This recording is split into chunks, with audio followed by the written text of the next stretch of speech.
Hello, you legends. We're at it again. We're styling in the latest Souke colors. We're going up to crust pizza. The rains have come to our area, thankfully. But so far, it's calm in the afternoons. So we haven't been rained on. So we took out the mud guards, but who knows? They can change, but it doesn't matter.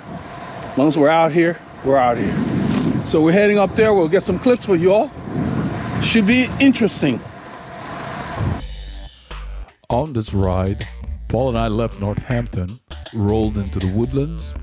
We picked up the guys at Crust Pizza. We headed out west on 1488.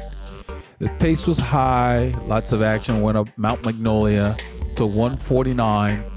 And then when we got near Jackson, we continued on 149, and a lot of action there. We got to Springbranch, lots of action, good pace, all the way into Montgomery. We filmed Taco Corner. We met more at Taco, nice little clips there. And then the camera cut out when we got in the forest. I think you would love the clips we got for you. We continued, about half, maybe a third of the group continued into the forest. The rest of the guys came back, which for Saturday was like sacrilege. We got to do at least 3.5, 4 hours. We ended up doing probably almost 6 hours, I believe. It was a very, very pleasant day. We came back on Fish Creek there and rode in. Ended up taking just the long way back because the day was so pleasant. I think you would love what we captured this week.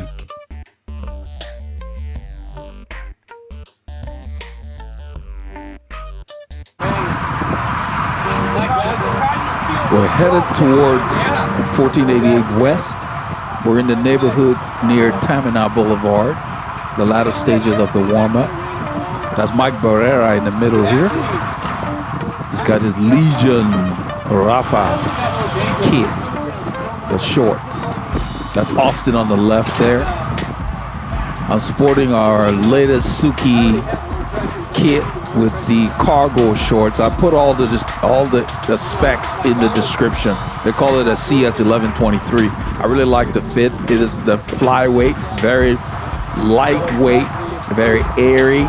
Uses the YKK zipper. That's another thing I like about it. You can ventilate with one hand.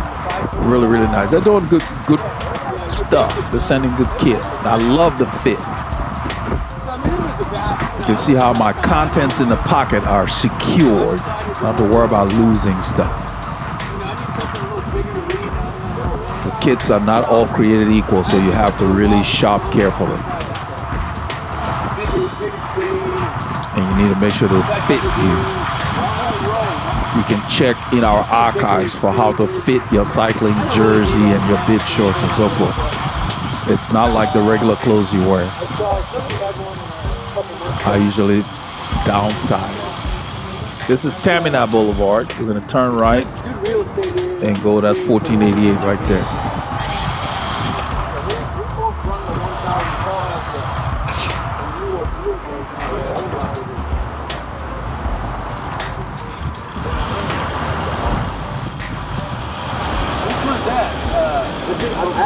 I just ordered this. Is that the Rome?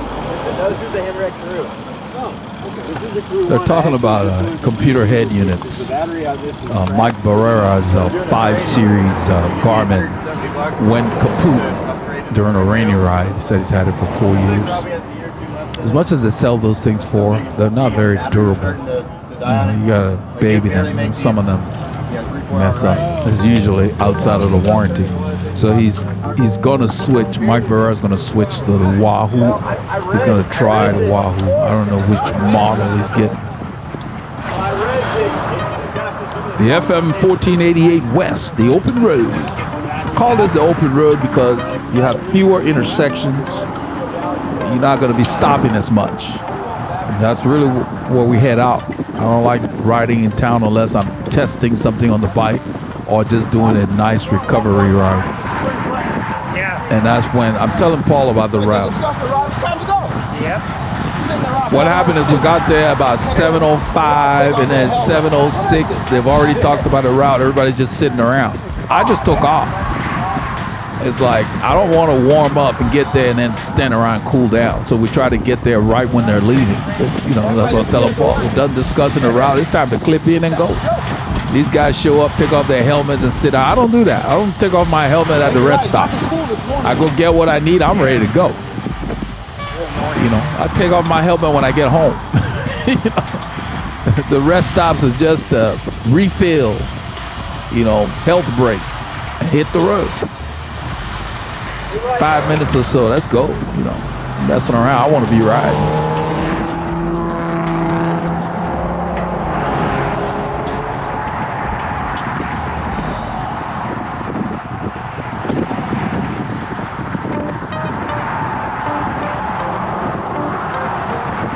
Those Souke socks are a little thicker than I'm used to, but they felt really, really good.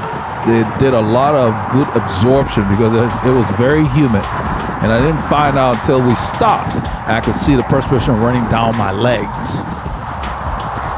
Because when you're moving on the bike, you know, it's been whipped. You know, it evaporates and so forth, so you can't really tell. Paul's setting up the camera properly before he comes in. And you can see we start out 23 miles an hour, you know. The guys always start, I think, sometimes with a pace that is not easily sustained by them. And that's okay. I mean, but you have to keep in mind that depending on how long you're riding, you have to pace yourself. So what we do is, since we know we're doing 5 to 6 hours, they might be doing 2.5, 3 hours. We go ahead and we ride with them early. That's a rider across the street. But I didn't see him in the camera. It's Mike Weingrad going the opposite way. He's late as usual. And it's not on camera, but when we get the taco, John Malbrecht, Chef Poussin, tells him, "Oh, we waited for you," which was really big. He was being sarcastic. Why should we wait for you? You want to ride? You want to ride? Get your butt up early. There are guys in the area getting up at 5:30 in the morning, clipping in just to hook up with a group that's going to be at a certain intersection at 6:45. You know, they're catching the group on the route because they already know the group is leaving from somewhere where they don't want to ride to. You know, like Jerry, Mo does the same thing. If you really want to ride, nobody has to wake you up to go ride. Please, I look forward to my rides. You can get up to go to work on time. You can get up and go do whatever it is you like. You like to play golf, you get to the tee early. Whatever it is you're into, you guys know what I'm talking about. So if you're serious about it, and you don't need to be late all the time. I mean, once in a while, yeah, we understand, but he's always late. Why should we wait for you? No, that's disrespect to us. Nobody waits for you. So he was going the opposite way. He lives right out here. He's 10 minutes from the place. Can't even get there on time. My shoulder just felt really tight. I don't know if I slept on it funny. So I was trying to loosen it up. You know, I just kind of worked it a little bit. Felt better. It felt kind of tight. I do a lot of military style exercises off the bike to work the other parts of the body that cycling does not really work a lot.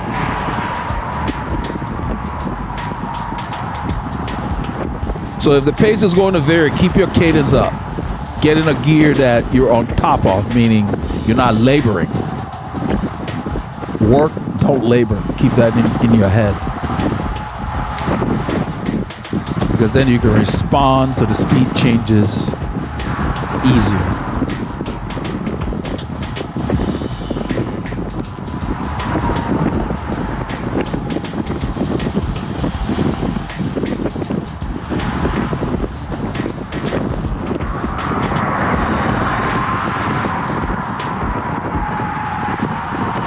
So every little bit helps. Your kit fitting you. You see how that thing fits our arms and our body?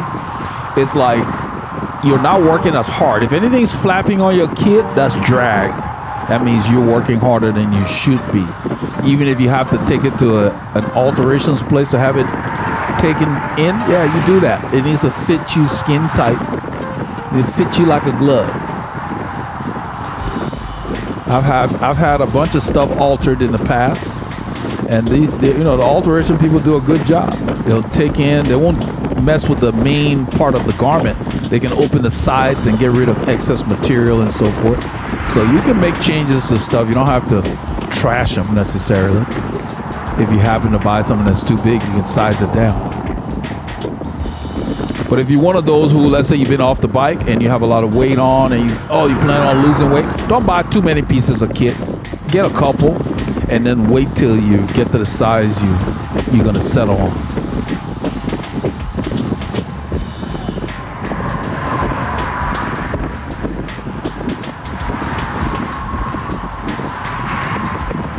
So that's Darren. He was pulling, he's pulled off. I'm staying close. That's why I'm still in zone 1. As the road begins to go up, of course, it's going to creep because the effort creeps. But you've got to draft properly if you're riding with a fast group, and the pace varies. Do not waste your energy because you will need it later. I don't care how great you're feeling. Save it for when it really matters. And you will see on this ride when it comes into play.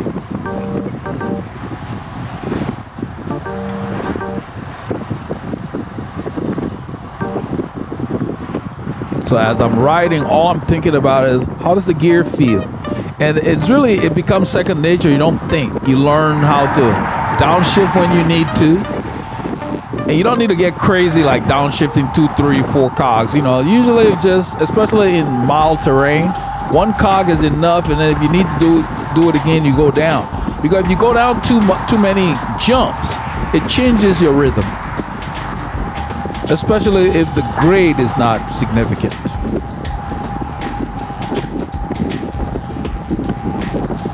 The road is going slightly up. You see my heart rate has crept up. But power-wise, I'm still in zone 1 to like zone 2.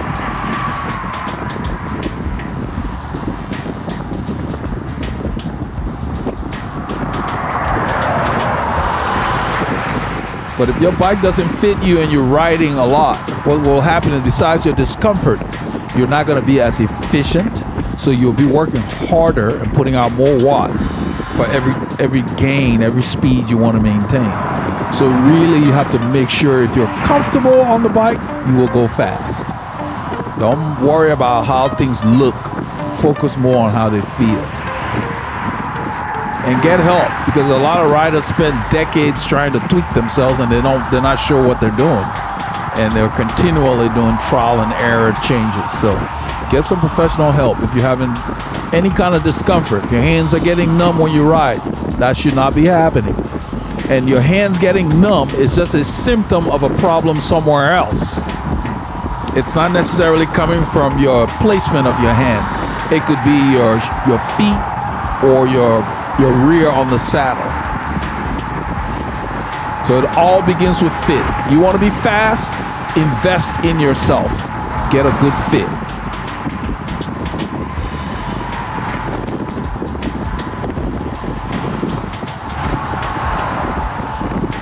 Most of this stretch, I was close to 95 to 100 RPM most of the time. I wasn't paying attention to it. I was just using a gear that I could kind of fan. That's what I call, like you're fanning the gear. You rev it up when you need to. You soft pedal when they slow down. So you don't need to do that much shifting.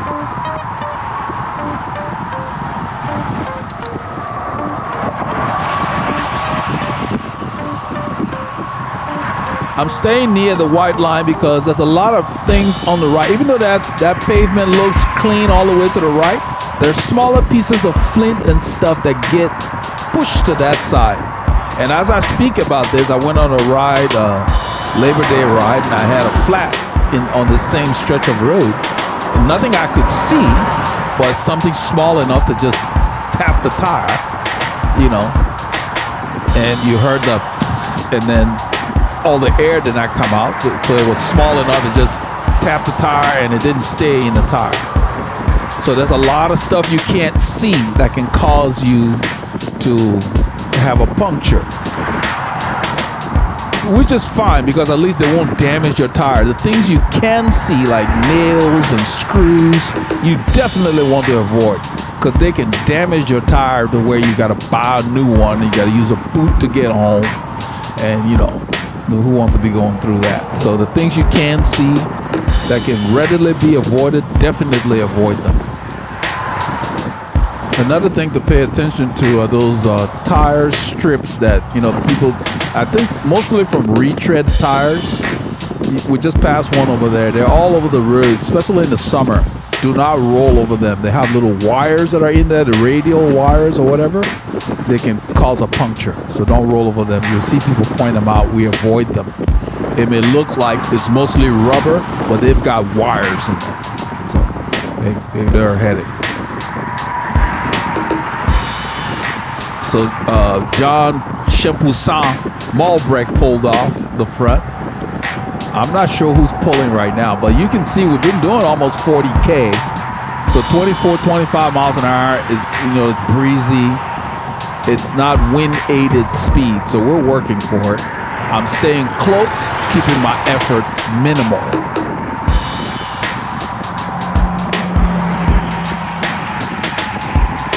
That's the key. You have to draft properly. You have to work on that. You have to actively practice that so that when you're going faster in a group, you can stay in the lower zones until it's absolutely necessary to expend more energy.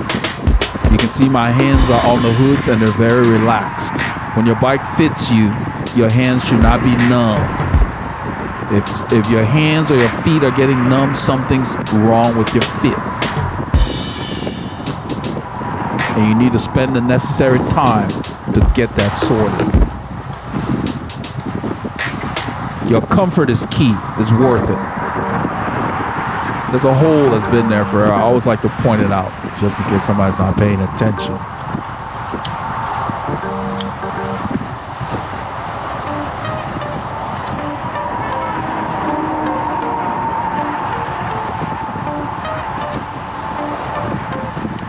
This is a little bump. It's like a prelude before we get to Mount Magnolia.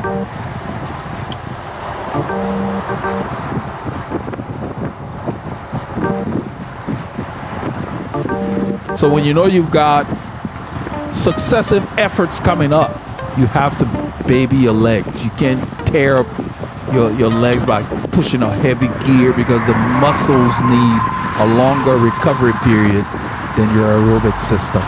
So you have to balance it properly. So Pedro pull off the front there. I think James is pulling now.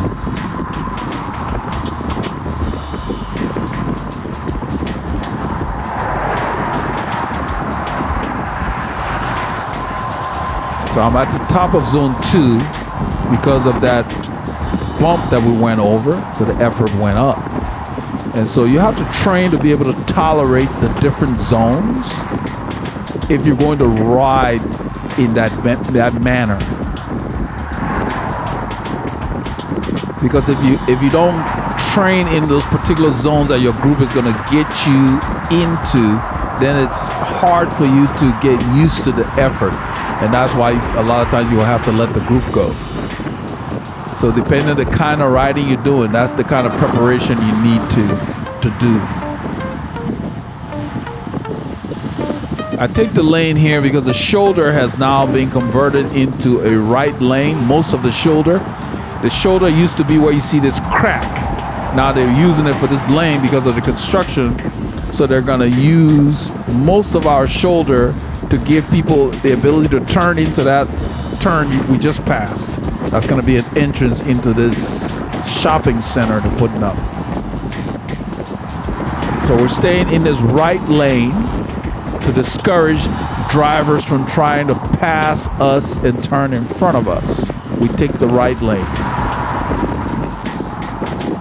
Because if you were to stay on that shoulder, then they will be encouraged to use this lane and could turn in front of you. So we're not going to the right. So we're going to use this lane because we're going straight.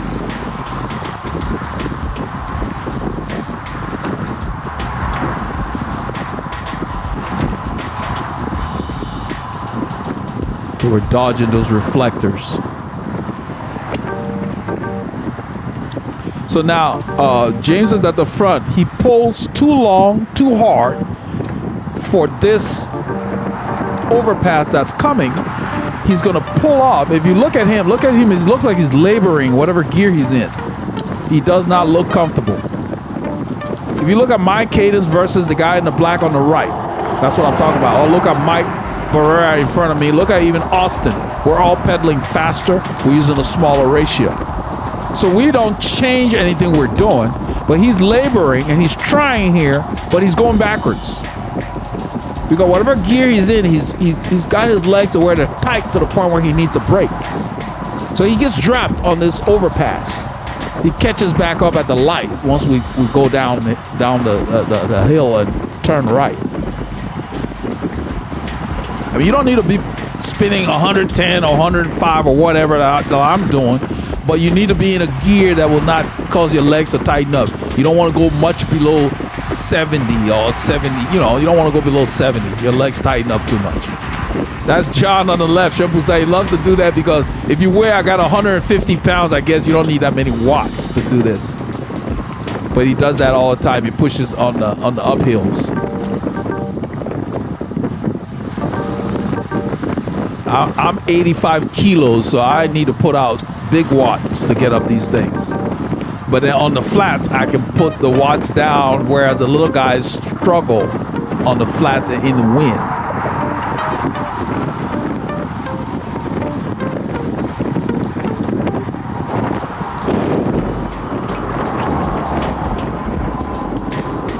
That's Darren behind Paul. And what I was saying, James got dropped. He's further back there because that looks like Pedro. James is way back in the distance. Behind the rider with the light, he's further back. We can't see him because he did not pace himself and he did not select his gearing properly. So to handle varying speeds, you need to make sure you're not laboring. And he was laboring. So he's fortunate enough that we hit a red light over here and he's able to get back. But he still does not learn from that. You will see in maybe 10 kilometers, he will launch an attack while Paul, the long guy, is pulling. And then we, Mike Barrera, myself, even Shempusa, we decide, okay, we're going to play. And he had to pay the price. So, you've got to make sure that when you do things, you can recover enough to go again, just in case somebody else lifts the pace. Well, Mike Barrera calls it burning a match.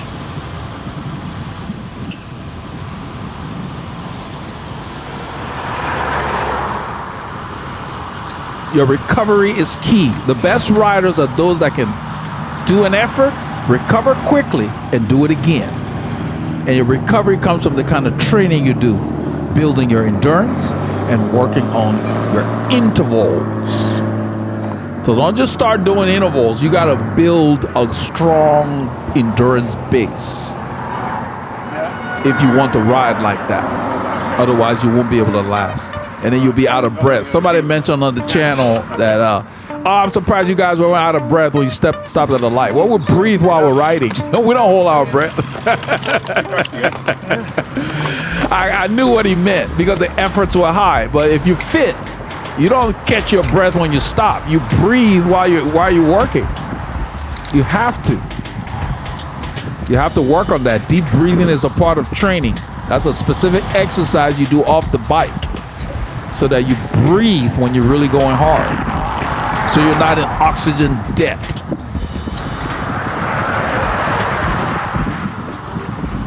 We turn on 149. I think James is in the back. He is caught up. At the light, he was able to catch up.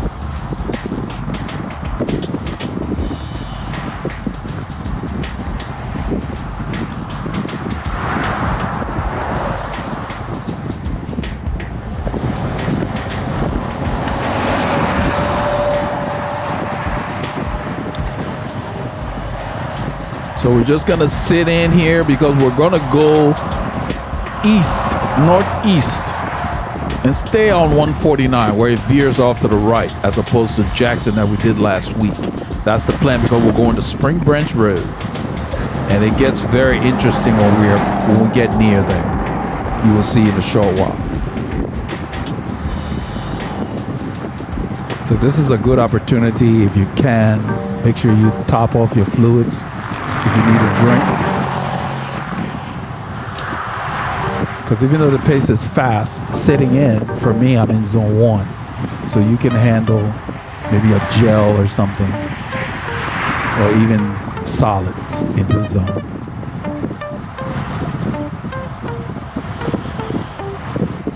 Everybody's in different zones because it's your heart rate is, besides being genetically predetermined, has a lot to do with the kind of training and the fitness level you attained.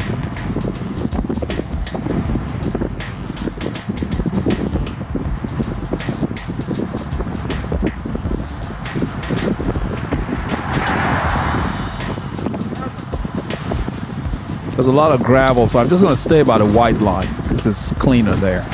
Kind of threading the needle there.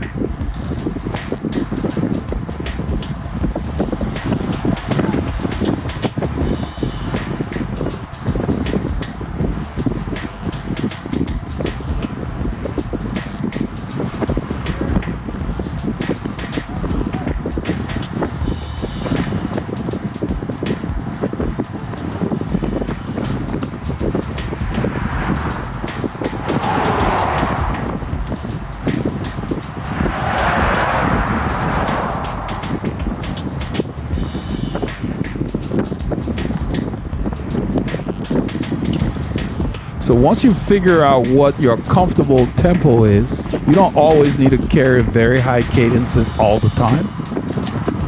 In fact, it's only necessary when the speed is changing. Once things are going steadily, you want to find a cruising gear to be in.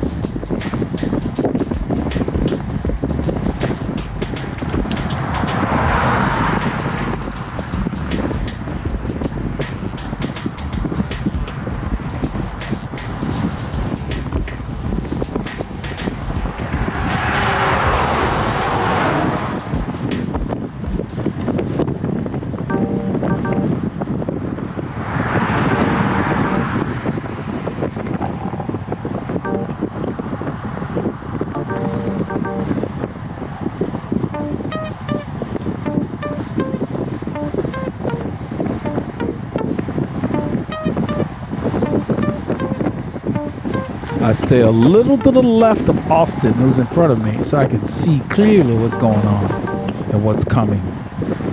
If he were to drift to the left, I would drift a little to the right, so I can always see around him.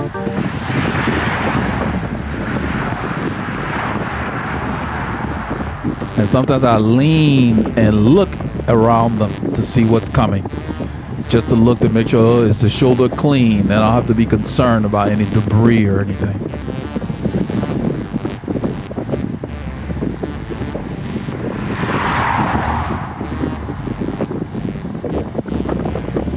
Just a slight grade here.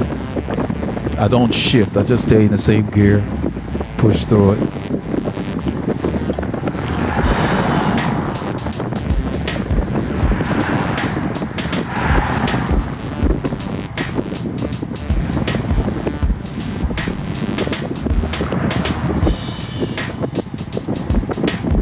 We're approaching a town called Karen, I believe. Well, not a town, and more like, yeah, I guess it's an area, maybe a village.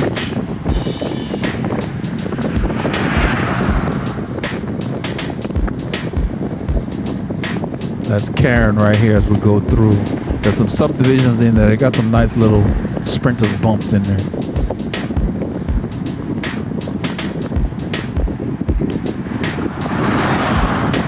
We're a few kilometers from the intersection with Jackson and where we're going to go northeast on 149.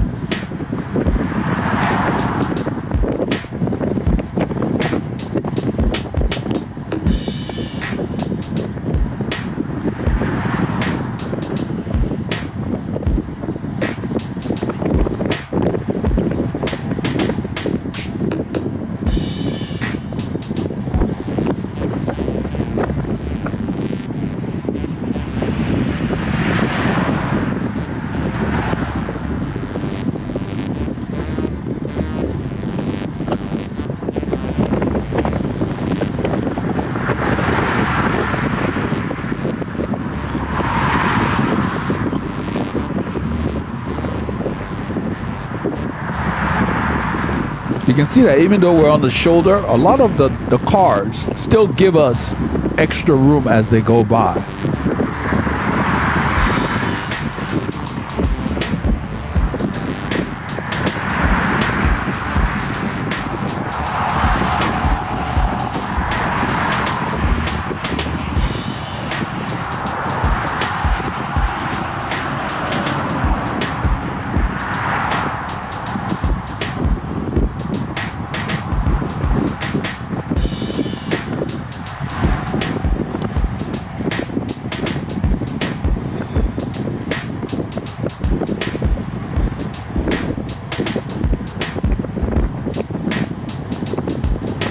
So if you're in the bunch and let's say we're going steadily right now and let's say you're working really hard, then that's not a day or a bunch that you want to take pulls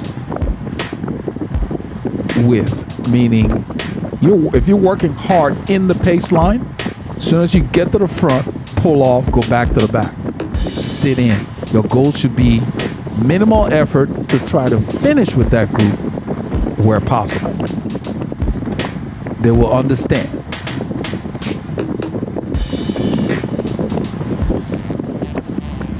And I'm saying that because most of these guys we ride with, they will take pulls and then get dropped. I don't understand that. That's not how I was taught. Because once you get dropped, your effort drops, it decreases. So you're not going to get the level of fitness than if you try to hang on with the bunch and just sit in the draft.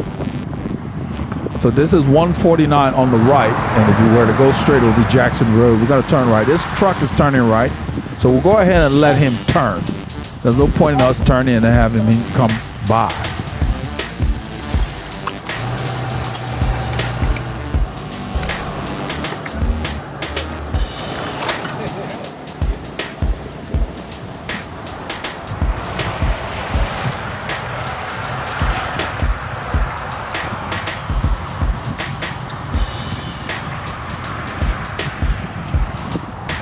So John pulls off the front, Austin takes over. I'm gonna ride up to his wheel and just sit in.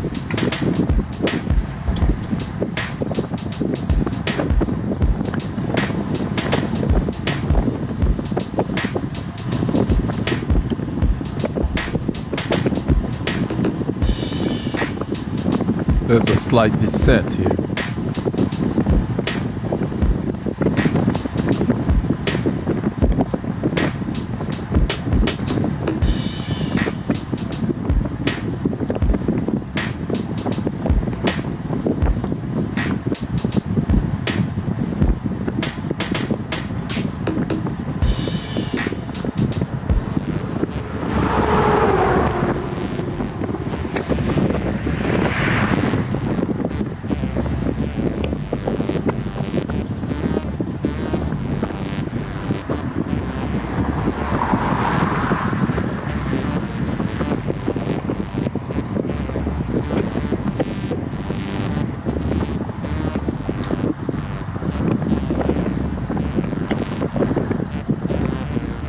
There's a slight, well, I would say a slight grade. There are a couple of bumps coming, but it levels off. It's not super challenging. We got a steep one and it levels off. You got like a stair step climb.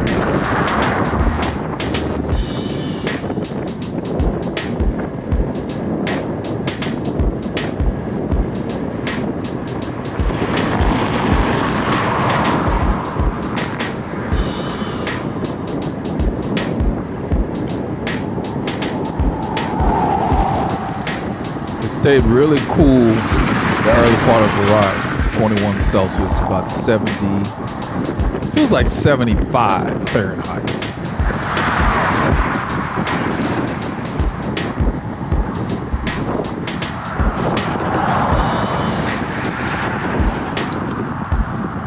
Look at that sky, it's pretty.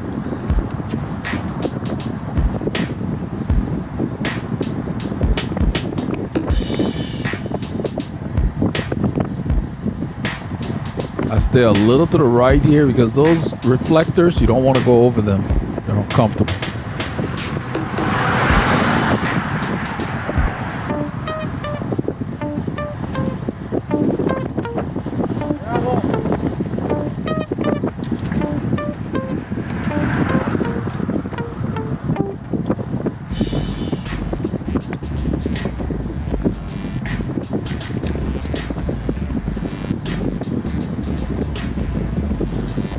staying really close to keep my effort minimal because the road's going to start going up, then we'll descend, and then it'll kick up.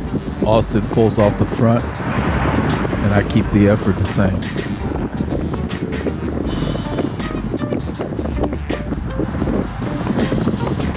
Good job.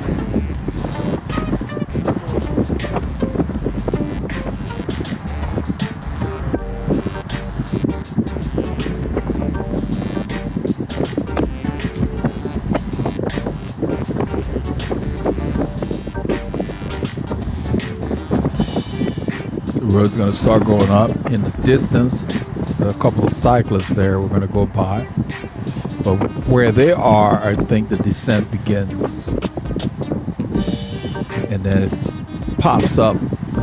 Might be 4 or 5%, but it's not very long. But you can see it in the distance.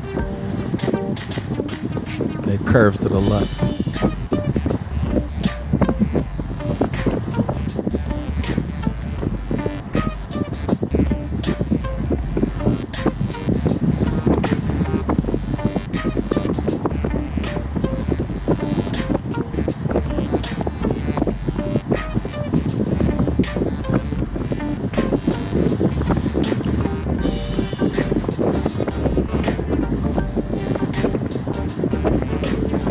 I keep the effort steady, and we're just coming up on these guys, so I let them know.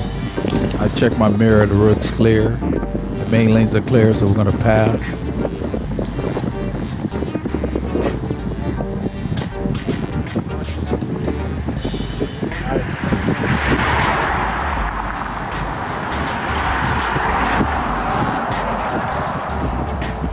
Yeah, so I have 4%. This is the main climb on this road. It lasts until the road curves in the distance.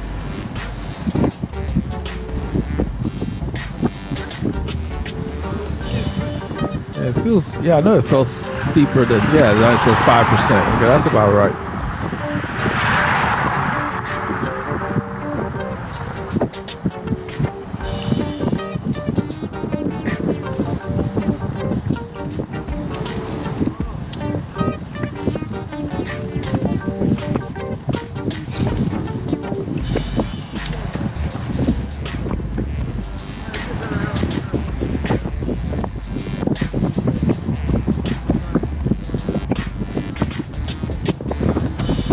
Keep my gears reasonable, and I'm just focusing on the effort.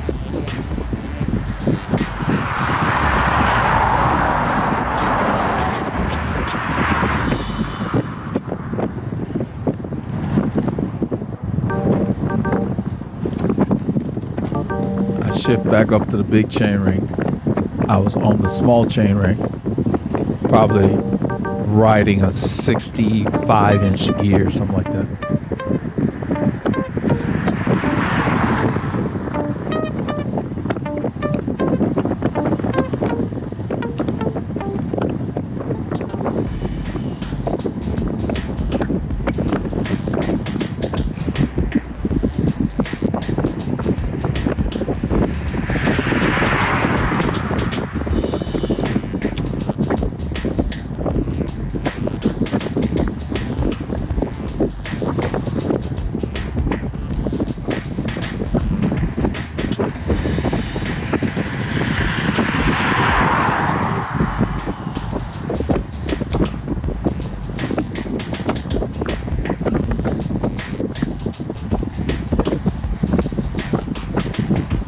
Trying to wait till the road levels off before I pull off.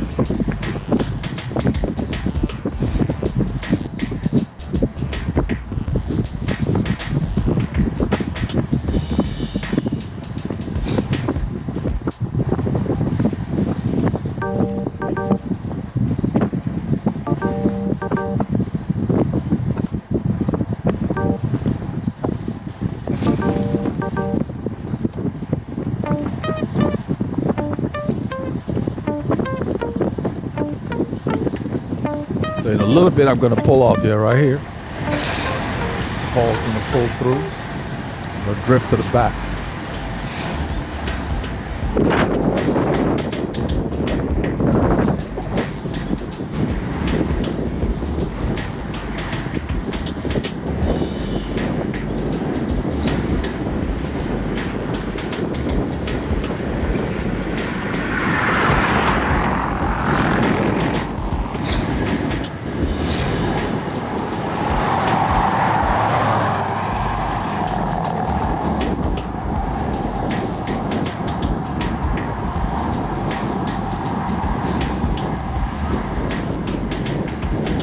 So in a short while, James is sitting in third position, and he takes off like a bat out of hell in a little bit. I don't know if it's right here. I think it's after this car passes. As he's passing, there is another car coming.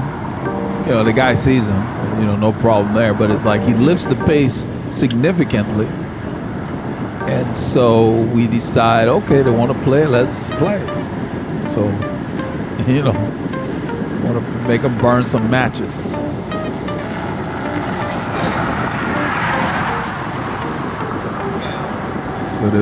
So the riding changes into a racing style kind of riding. There, this is where James goes. He accelerates, and I'm in the back. The group picks up because Paul gets out of the way, basically. You know, if I'm pulling, you want to go, I'll get out of the way. So the group accelerates here. I just feel the speed change. I did not see him make the move until you see me come into camera here, right there. Then I saw, okay, who did that? And I see him off the front. So Paul gets back in the line. So I'm thinking, okay, we're gonna lift the pace before we get to Springbranch Road. That's what enters my head here. I said we're gonna make this a harder ride.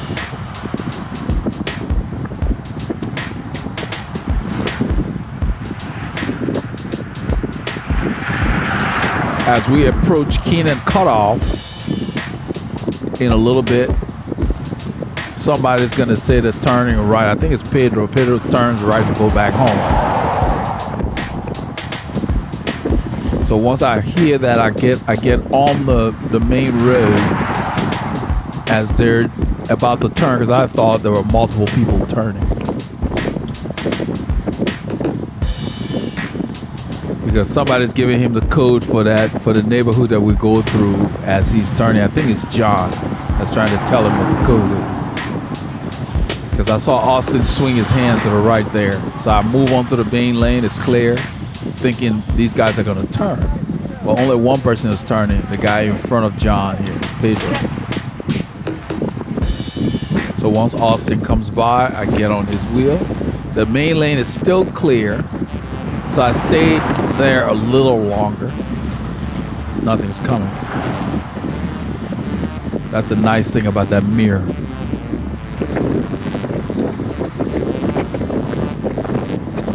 I think it stays clear because in a little bit I would get back on the road because John starts to lift the pace as we go up the little incline before you get to Springbranch Road.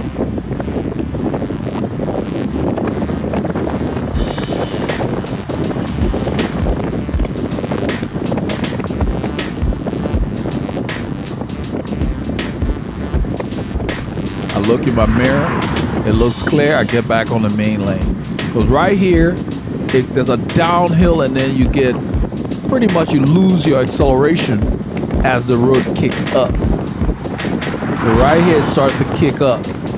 So John starts to go. I ride up to him, and then realize he's not going that quickly. So I decide I'm just gonna go. I'm gonna go harder.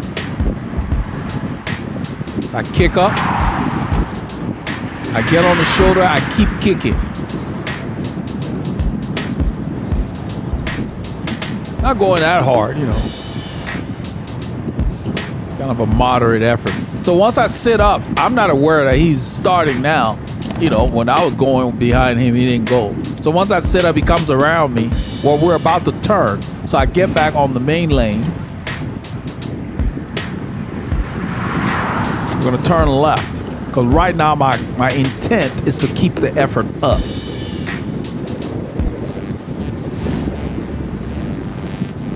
I see Paul in my mirror.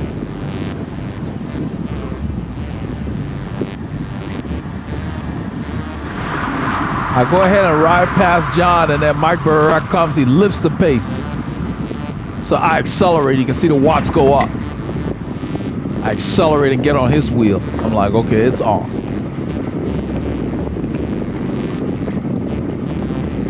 We're doing about 30 miles an hour, 31, something like that.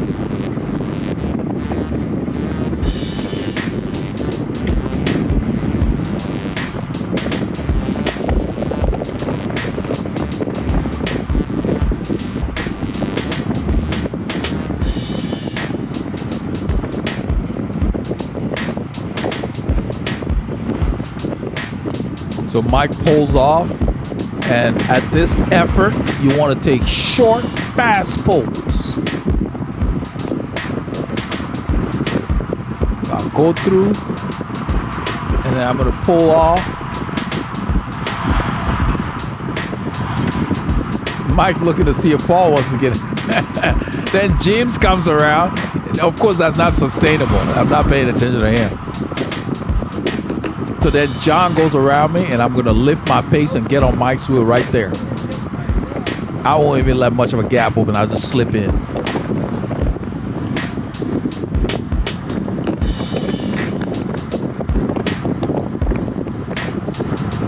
We're doing about 27 miles an hour thereabouts. And like I said, it was not sustainable. James came around and he can't sustain it. And then John is sitting behind him. Mike's getting impatient. We go, what are you sitting behind him for? He's slowing down. We don't want to go slower. As Museum said, why would you want to go slower? Let's go fast. You want to go fast? Let's go.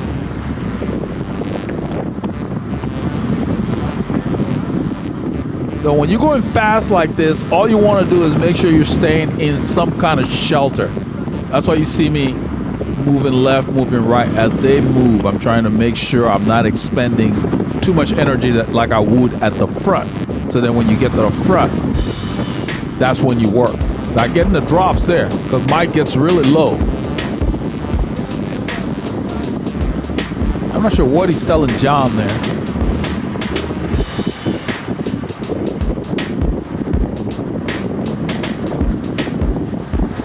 Doing about 26, 27 miles an hour. So we're working here. It's on. And then we got that big hill coming up. It's like 9.5, 10%. So he pulls off, I go through. This is how you ride.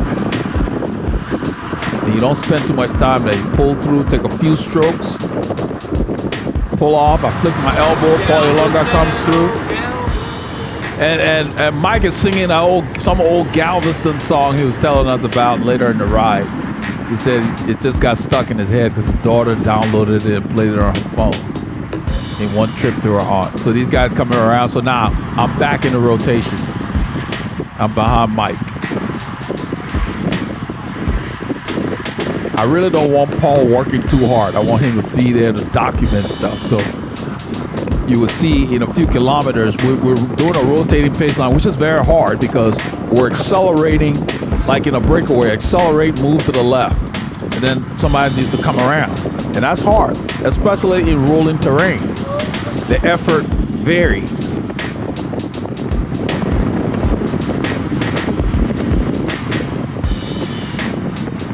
So Mike pulls over, I go ahead and pull through. As soon as I get past him, I drift to the left. Paulie Lunga comes around.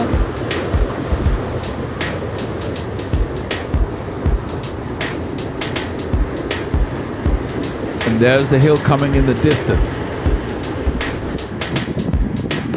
This is a slight downhill. Makes it a little easy. But still, we're riding fast.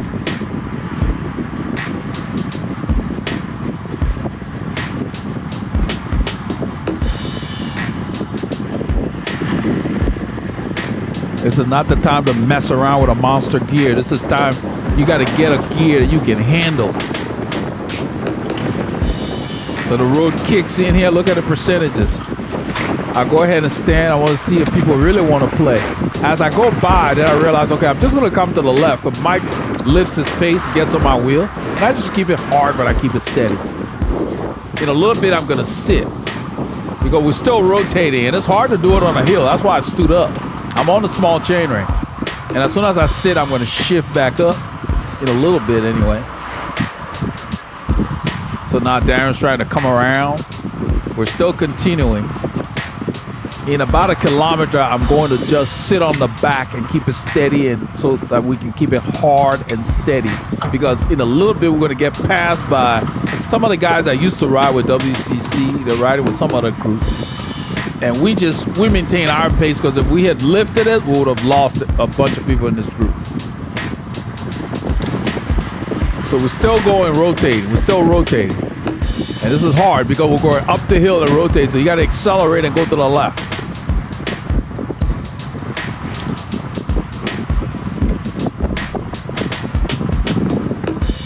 That taxes your engine. So if you're not used to that, you can blow. Good job, Paul. Long guy. The Paul comes over.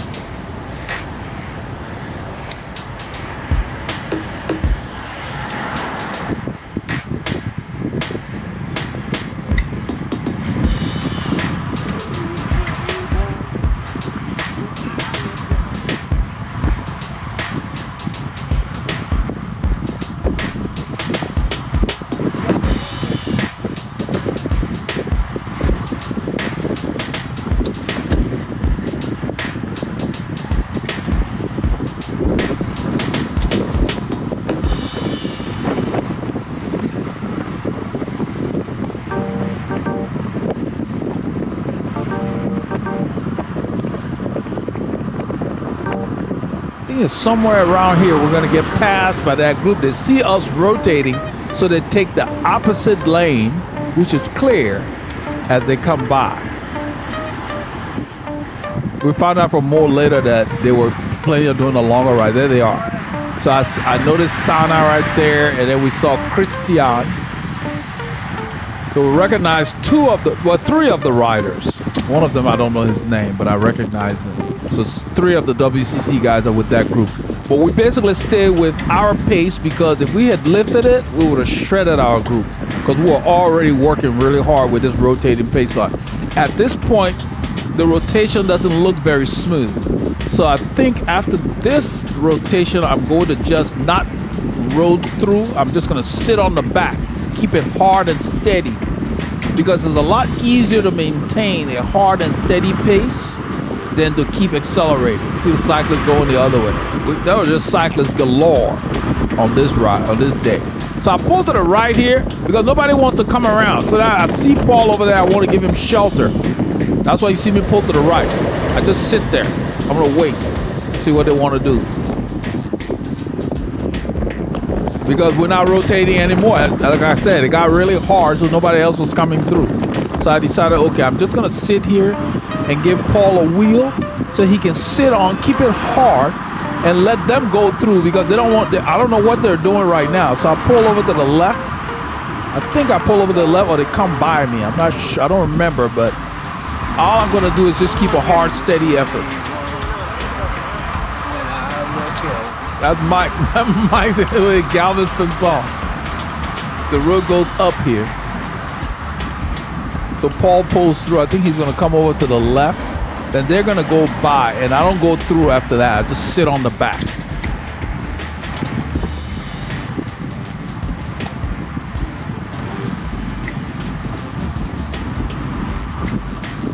So right here, I just decided, I look in my mirror, I see Paul, I just sit back here. I don't know if I look back or not, but I'm just going to sit out of the rotation. Yeah, I look back, yeah. So I'm just keeping it hard and steady. Instead of all the accelerations, just keep it hard and steady here.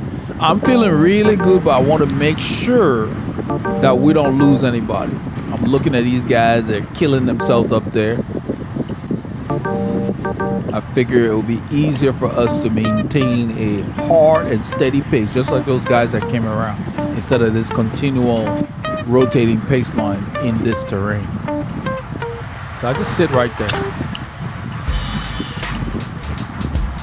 And I told Paul about it later. He was like, yeah, that was really good, because even though it was hard, it was steady.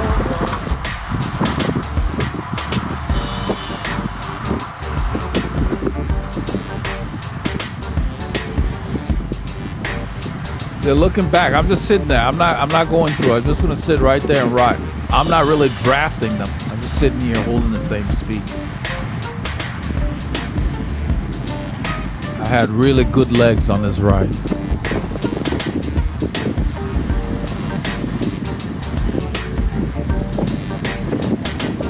Then they catch on and realize that, oh, that's why he's sitting back there. Then they start a steady pace line.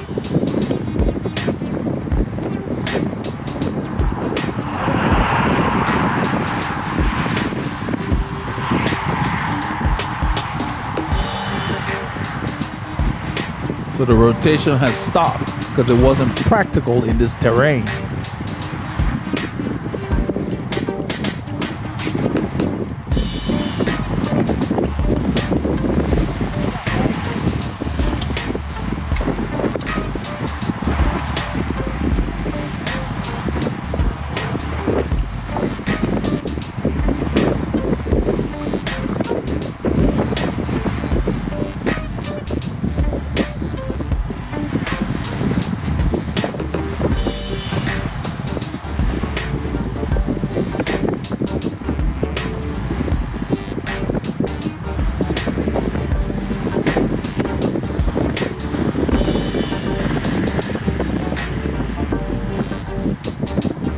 But if they had kept rotating, I would have just sat there and just held the same speed they were rotating at, but just stayed constant.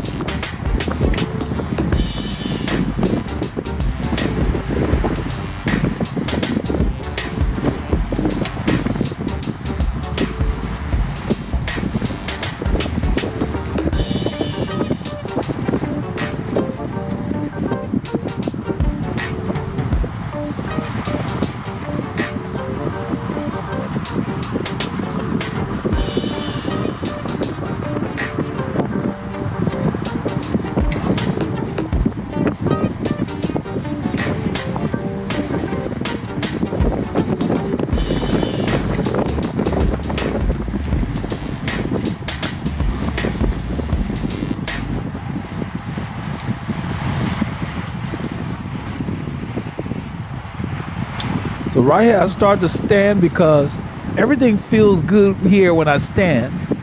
And I know they got a bunch of bumps coming up. So I stand. I power through the gear. I sit back down. I'm beginning to feel really, really frisky.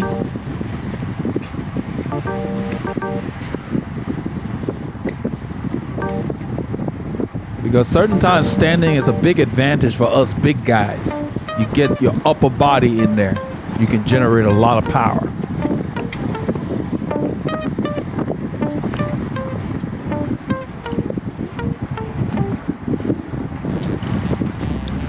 It just feels good to stand, so I do it again. Using the muscles differently.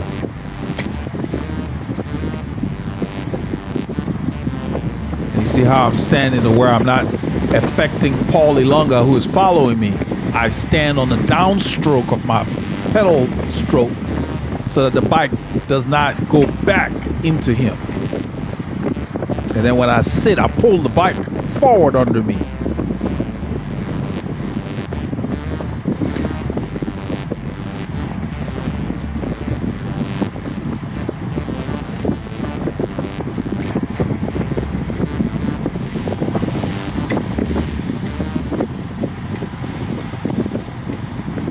So now over here, James has been pulling for a while. So I'm sitting in. When John takes over, I stand on the side of John just to kind of stretch. I was just going to stay out of the saddle until we finish. Then James takes off on the right, and so I just blasted the hill. So right here, I'm just standing to ride with John. That's all I'm doing here. I'm just riding because he took over. I figured I would just ride out of the saddle until we get to the corner up there. Now look at James. He's been pulling all this time. Now he wants to take off again like he did back there. I said, okay, let's really go. So I lift the pace. Not that hard, but then he turned his off. So you want to go and then you don't want to go. So I just continued.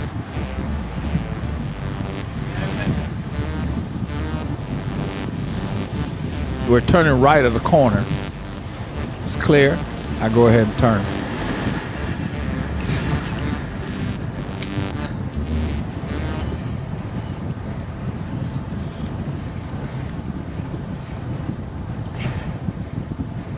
When we started coming out here a few years ago, those hills used to seem daunting. But, you know, we've been coming here often enough. We've been training for years.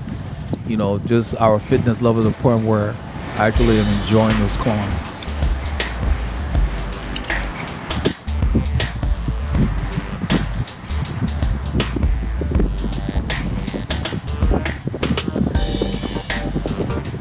So you have to train yourself to be able to make an effort, recover quickly, go again. And that comes from having good endurance. And then, after you build that base, getting the right adaptations when you do your intervals. So Mike comes around, lifts the pace. John is on his wheel. I see the gap. I just slip in. That's what I'm talking about. You can't sprint and then be out of breath and all of that. And that means you're not fit. So you got to work on your fitness. One sprint should not wipe you out.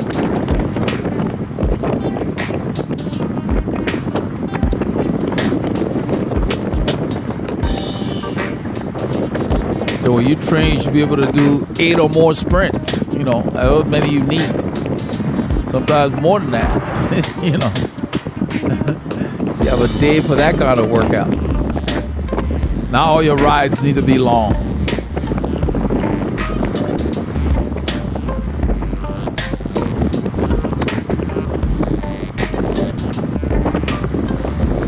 So Mike pulls off. John takes over. Yeah, this road getting some cracks, and it's relatively new. It happens when the soil gets washed away under there.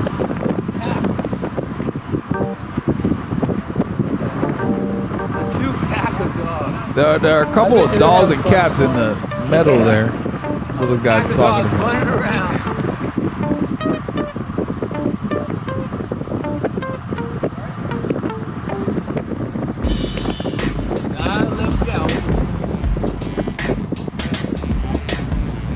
Real bumpy tracks coming up here. Old Planetville Road here.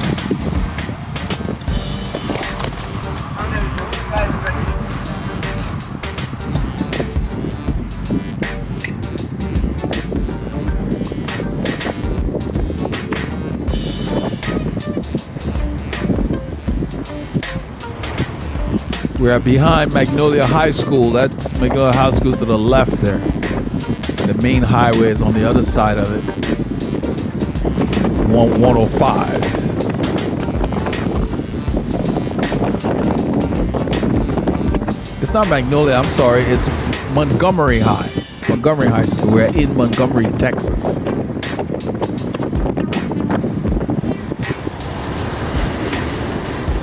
There are a lot of rides that are planned where people drive to that school, the school I just showed you, and leave from here and go to Anderson and points beyond.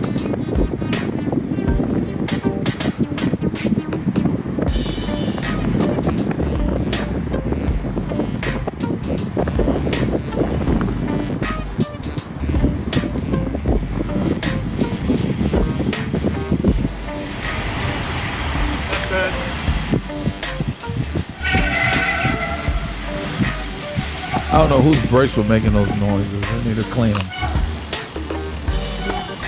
That would drive me nuts. We hear you, Dwayne. This is 105. We're going west. The high school I just showed you is on the left there. We did a century from here years ago where we came to the stadium. There's a stadium on the right, athletic stadium, where the ride started from there. It's one of these highways that's got these little, what I call ridges, almost like washboard. You see them on the left there? To kind of alert traffic when they're straying from their lane.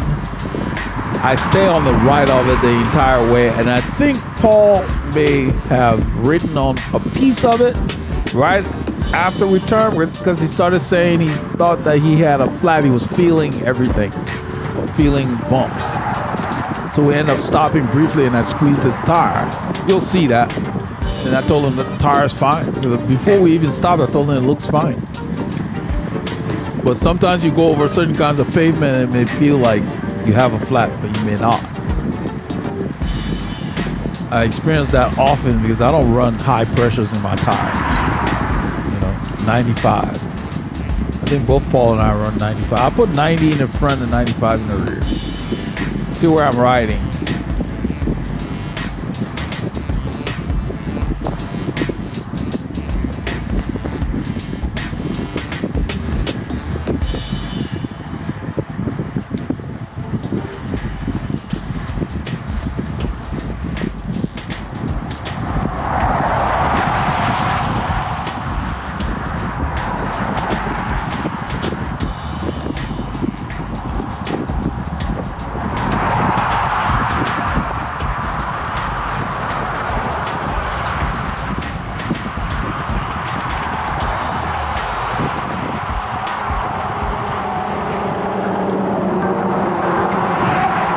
We're going to be turning right here on Lone Star Parkway. And Paul's going to tell Darren that he thinks he has a flat. He said, I'm feeling everything. My tires feel, you'll hear.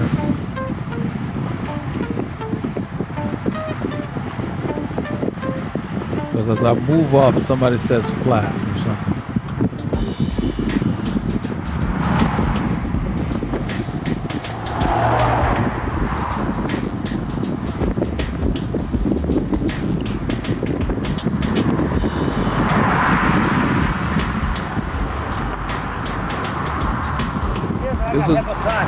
Yeah, this is what he tells Darren to come around. He said it feels like he has a flat. He's feeling I feel like I have a flat. So somebody said flat, so I sat up. You see my watts is 0, RPM 0.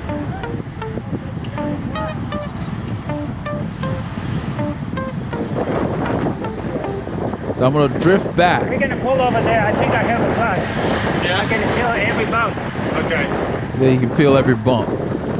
Yeah, I think I'm gonna pull up there. It feels mushy. So I thought I said it looks good. So I looked at the tire, it looked fine. So in a little bit we're gonna stop.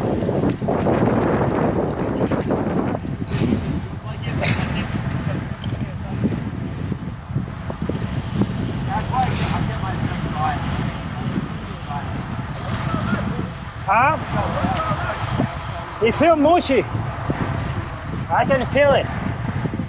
I'll check it.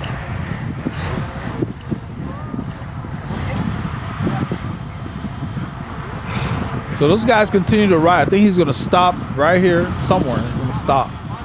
And I'm gonna come up and grab the tire, and it's hard. Like, I'm wrong with that tire.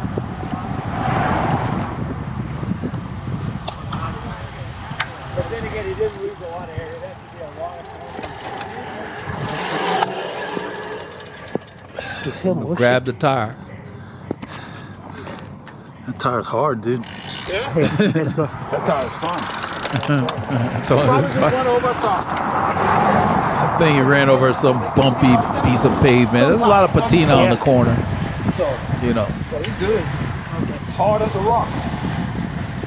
Man, he feels like It's the rudder. Wherever you went over. It's probably those the ripples that I showed you. I think that's what they were.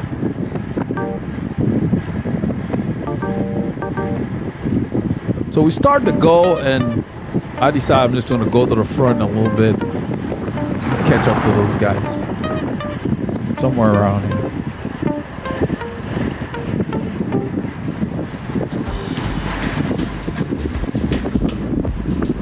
Because this section of the road kind of kicks up.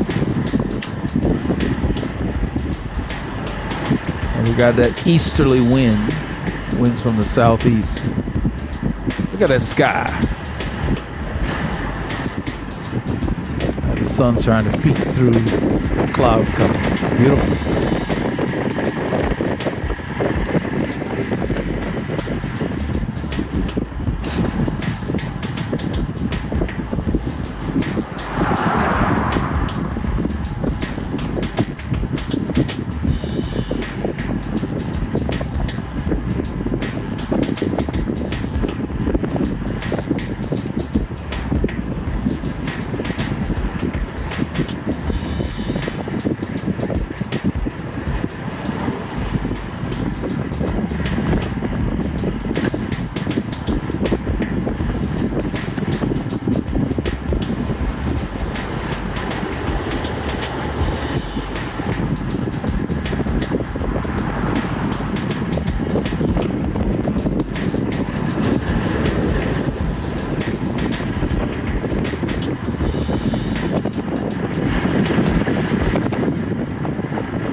I think in a little bit, Darren's going to come around me.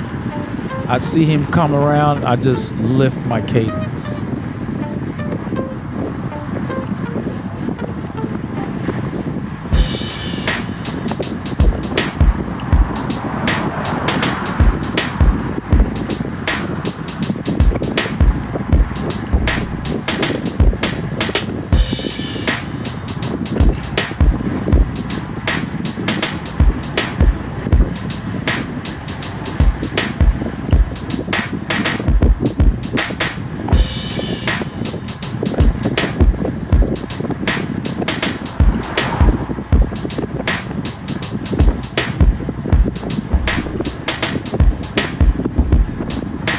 close to Taco Corner. The guys are at the light up ahead. We can pretty much see them.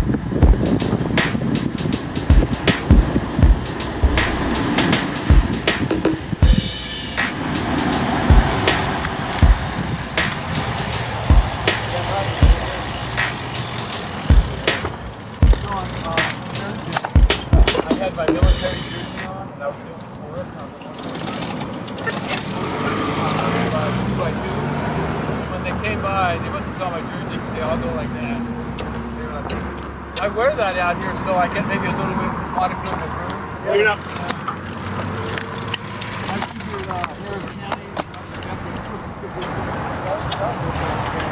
We're on the outskirts of downtown Montgomery. Cyclists galore. You look across the street, that's what Paul's talking about. You see this large group coming, headed west. Bunch of triathletes. That might have been the VCC boys. We got a lot of different groups in the area. All leave from the north side. The Woodlands and its environs. Held a steady in Springbranch so you can catch your breath. Yeah. And you get accelerating. It's hard to do rotating Paceline rollers. Yeah, we're talking about a rotating Paceline and why I kept it steady. So you could kind of catch a breather back there. It's good. It's a good workout. Good effort. So we get to, we're almost at Taco Corner. When we get to Taco Corner, we have no takers to go into the forest other than Mike Barrera, Paulie Lunga, and myself. The guys are heading back home from Taco Corner. Like, we got to go back. We got to go further than that. Like right now it's an hour 40, let's say, of the day. That's just too early to be turning back. That was Sana and then that came by. Yeah, I know. We were talking about the group that passed us. us. The group that passed us on Springbranch was Sana and then the ride with Mo and them. Well, at least 2 or 3 of the riders. Anywhere to leave it from, Mo said nobody was showing up on his rides. Yeah. They're leaving from somewhere else. Mo leaves it early anyway. Huh? Mo leaves it early and then it catches up with them in the forest somewhere. So Mo leaves about 6:30. He doesn't care for the heat much. So he leaves earlier than they do. Yeah, we And rides out. Okay. So he had a different group with him today, different riders that he was riding with.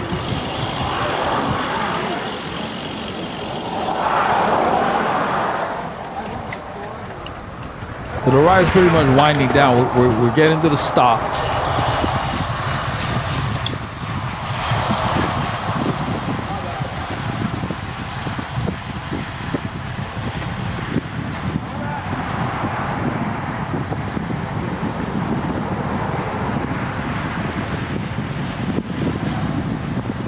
There's Taco Corner in the distance there.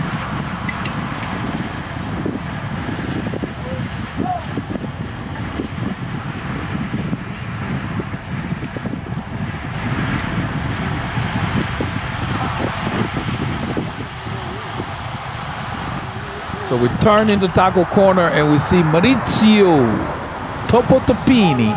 He's here. They're wrapping up. They're about ready to leave when we arrive. They've already been in the forest because he ended up doing about the same kind of distance we're doing. There's Mauricio. Mo. Mo.